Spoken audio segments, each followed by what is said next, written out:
লোকসভা নির্বাচনে আসানসোল কেন্দ্রে জয়লাভ করে তৃণমূল কংগ্রেস জয়ের পর সাধারণ মানুষের প্রতি ধন্যবাদ জ্ঞাপন করে বারাবণী ব্লক তৃণমূল কংগ্রেসের উদ্যোগে বারাবণী ব্লক তৃণমূল কার্যালয় থেকে শুরু হয় বিজয় মিছিল।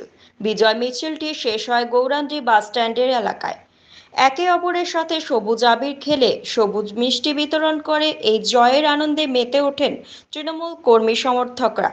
উপস্থিত ছিলেন ব্লকের সভাপতি অসিত সিংহ, সহসভাপতি কেশব রাউত, সাধারণ সম্পাদক বিশ্বজিৎ সিংহ সহ আরও অনেকে।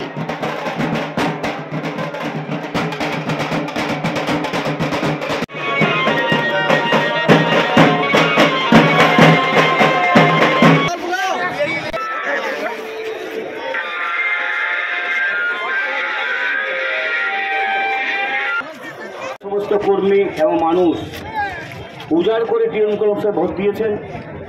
প্রচণ্ড গরমে, প্রচণ্ড দাবদাহের মধ্যেও আমরা দেখেছি প্রত্যেকটা ভোটের লাইনে মহিলাদের উপস্থিত ছিল চোখে পড়ার মতো, এবং সকলে একসাথে তৃণমূল কংগ্রেসকে ভোট দিয়েছে এবং বারাবণীর ঐতিহ্য এবং এমএলএ সম্মান বজায় রেখেছে। জেলার মধ্যে আমরা সেকেন্ড হয়েছি, ব্লক থেকেই বলুন এবং বিধানসভা ভিত্তিক বলুন।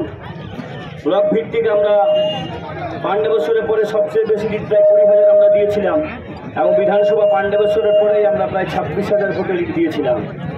আমরা হয়তো আরও একটু পরিশ্রম করে আরও বেশি লিড পাওয়া আমাদের যেত, কারণ আমরা আশা করেছিলাম যে আমরা প্রায় 40,000 লিড পাবো। নিশ্চয়ই সামনে বিধানসভা ইলেকশন, আমরা এখন থেকেই সকল কর্মীরা প্রস্তুতি নেব এবং যে সকল বুথগুলো হেরেছি সেগুলো রেকটিফিকেশন করে আমরা জেতার চেষ্টা করব।